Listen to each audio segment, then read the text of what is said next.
பிரைஸ்தலால் வனாந்திர சத்தம் என்ற இந்த ஷார்ட் டைம் செய்திக்கு அனைவரையும் நாங்கள் அன்போடு கூட வரவேற்கிறோம். இன்று பக்தி வைராக்கியத்தை குறித்து கர்த்தருடைய ஆவியானவர் நம்மளோடு கூட பேச விரும்புகிறார். பரிசுத்த வேதாகமத்திலே பலவிதமான பக்தி வைராக்கியங்களை குறித்து சொல்லப்பட்டிருக்கிறது. நாம் வாழ்கின்ற நம்மளுடைய இந்த உலகத்திலே, கொஞ்ச கால வாழ்க்கையிலே, நிலையற்ற இந்த உலகத்திலே நம்முடைய கடமைகளை, லட்சியங்களை எல்லாம் நிறைவேற்றுவதற்கு மன உறுதியோடு மிகவும் பிரயாசப்பட்டு நாம் மிக வைராக்கியத்தோடு எல்லாவற்றையும் செய்கிறோம். அது மிகவும் நல்லதுதான். ஆனால் அதைவிட ஒரு மேலானது, ஒவ்வொரு தேவனுடைய பிள்ளைகளும் நாம் அழியாத கிரீடத்தை பெறப்போகிறோம். அசைவில்லாத ஒரு ராஜ்யத்தை நாம் அடைய போகிறோம். ஆனபடினாலே நாம் கர்த்தருக்காக பக்தி வைராக்கியம் உள்ளவர்களாக நம்மளுடைய ஆவிக்குரிய வாழ்க்கையில அனுதினமும் வாழ வேண்டும் என்று கர்த்தர் நம்ம ஒவ்வொருவரையும் குறித்து அவர் எதிர்பார்க்கிறார். பரிசுத்த வேதாகமத்திலே முற்பிதாக்கள், இன்னும் பழைய ஏற்பாட்டு பரிசுத்தவான்கள், பரிசுத்தவாட்டிகள், இன்னும் நியாயாதிபதிகள், மூப்பர்கள், ஆதி அப்போஸ்தலர்கள், ஆதி விசுவாசிகள் அனைவரும் தங்களுடைய வாழ்க்கையில் பக்தி வைராக்கியமாக கர்த்தருக்காக ஒவ்வொரு விஷயங்களிலும் அவர்கள் வாழ்ந்திருக்கிறார்கள். எல்லாருமே வாழ்ந்திருக்கிறார்கள். ஆனால் ஒரு சிலரை மாத்திரம் பரிசுத்த ஆவியானவர் மென்ஷன் படுத்தி, அவர்கள் நடுவில் அவன் எனக்காக பக்தி வைராக்கியம் பாராட்டினான் என்று ஒரு சிலரை ஆவியானவர் எழுதி வைத்திருக்கிறார். இந்த கடைசி நாட்களிலே நம் ஒவ்வொருவரையும் குறித்து, என் மகள், என் மகன் எனக்காக இந்த சூழ்நிலையில், இப்படிப்பட்ட இடத்தில், அனைவர் மத்தியிலும் எனக்காக யாருக்கும் பயப்படாமல் பக்தி விருத்தியை, வைராக்கியத்தை எனக்காக காட்டினாள், அவள் மூலம் என்னுடைய நாமம் மகிமைப்பட்டது என்று சொல்ல வேண்டும். அவருடைய ஞாபக புஸ்தகத்திலே அவர் அதை எழுத வேண்டும் அல்லவா? நீங்கள் கேட்கலாம், இன்னும் என்னென்ன காரியங்களில் பக்தி வைராக்கியமாய் இருக்க வேண்டும் என்று கேட்கலாம். அதற்காகத்தான் இந்த வனாந்தர சத்தம் உங்களிடத்தில் துணிக்கிறது. காதுள்ளவர்கள் எவர்களோ அவர்கள் கேட்க கடவர்கள் என்று கர்த்தர் சொல்லுகிறார். அது மாத்திரமல்ல, நம்மளுடைய ஆவிக்குரிய வாழ்க்கையிலே உள்ள சீர்கேடுகளை இந்த நாட்களிலே, இந்த கடைசி காலத்திலே நாம் மிகவும் எச்சரிக்கையாக வாழ வேண்டும். நம்ம இடர பண்ணுகிற எத்தனையோ காரியங்கள், மனிதர்களுக்கும், உற்றார் உறவினர்களுக்கும், அதிகாரிகளுக்கும், ஃப்ரெண்ட்ஸ்மாருக்கும் நாம் பயந்து இந்த நாட்களிலே பரிசுத்த ஓய்வு நாளை, உபவாச நாளை, சபை கூடுதலை, ஊழியங்களை, ஆவிக்குரிய காரியங்களை எல்லாம் சில வேளைகளில் நாம் விட்டு புறஜாதிகளுடைய மார்க்கங்களுக்கு நாம் கடந்து செல்கிறோம். அந்த பரிசுத்த ஓய்வு நாளை எத்தனையோ நேரம் நாம் அசட்டை பண்ணி இருக்கிறோம்.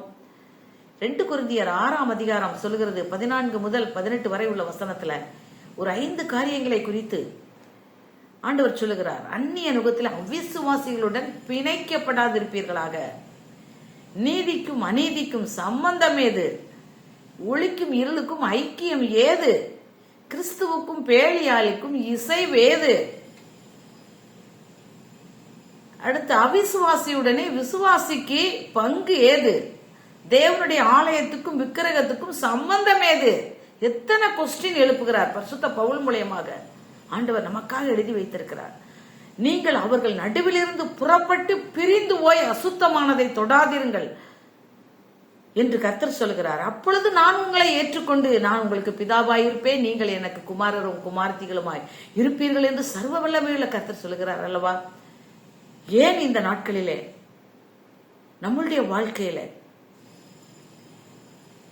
நிறைய தோல்விகள், ஏமாற்றங்கள், இன்னும் நம்மளுடைய வாழ்க்கையில பலவிதமான தடைகள், ஆவிக்குரிய வாழ்க்கையிலே முன்னேற முடியாதபடி இருக்கிறதற்கு காரணம் என்ன? இந்த 2 கொரிந்தியர் 6ஆம் அதிகாரம் தயவு செய்து நாம் உபவாச நாளிலே இந்த வசனங்களை நாம் வாசித்து தியானிக்கும் பொழுது நம் தவறுகளை, நாம் என்னென்ன சீர்கேடுகள் நம்முடைய வாழ்க்கையில எந்தெந்த பகுதிகளில் இருக்கிறது என்பதை அறிந்து நாம் மனம் திரும்ப வேண்டும் என்று கர்த்தர் எதிர்பார்க்கிறார்.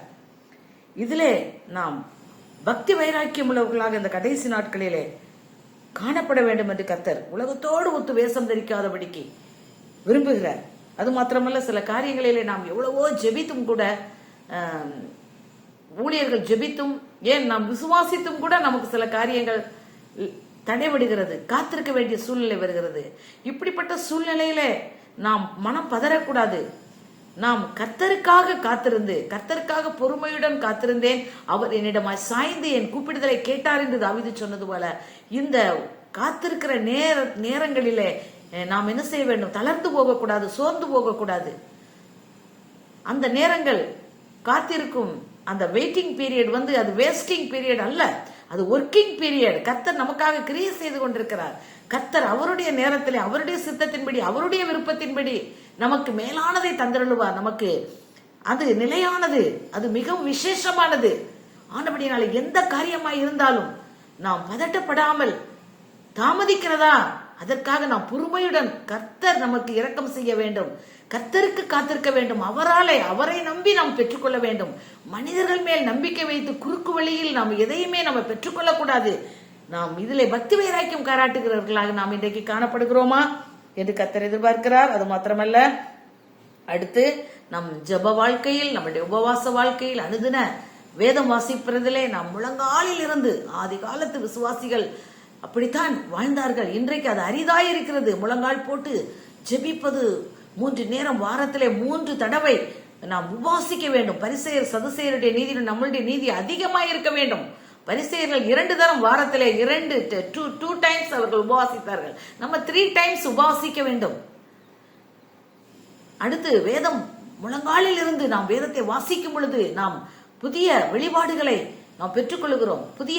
நாம் முழங்காலில் இருந்து வேதத்தை வாசிக்கவும், ஜெபிக்கவும், உபவாசிக்கவும் இந்த நாட்களிலே கர்த்தரிடத்திலே நாம் கிருபையை பெற்றுக்கொள்ள வேண்டும் என்று கர்த்தர் எதிர்பார்க்கிறார். ஆனபடினாலே அவருடைய பிள்ளைகள் பக்தி விருத்தி, பக்தி வைராக்கியம் உள்ளவர்களாக வாழ வேண்டும் என்று நம்ம ஒவ்வொரு இடத்திலும் கர்த்தர் எதிர்பார்க்கிறார் என்பவர்களே. பக்தி வைராக்கியம் என்றால் என்ன? சத்தியத்தின்படி நடப்பது, சத்தியத்தின்படி வாழ்வது, இதுதான் பக்தி வைராக்கியம். நாம் கண்களை மூடுவோமா?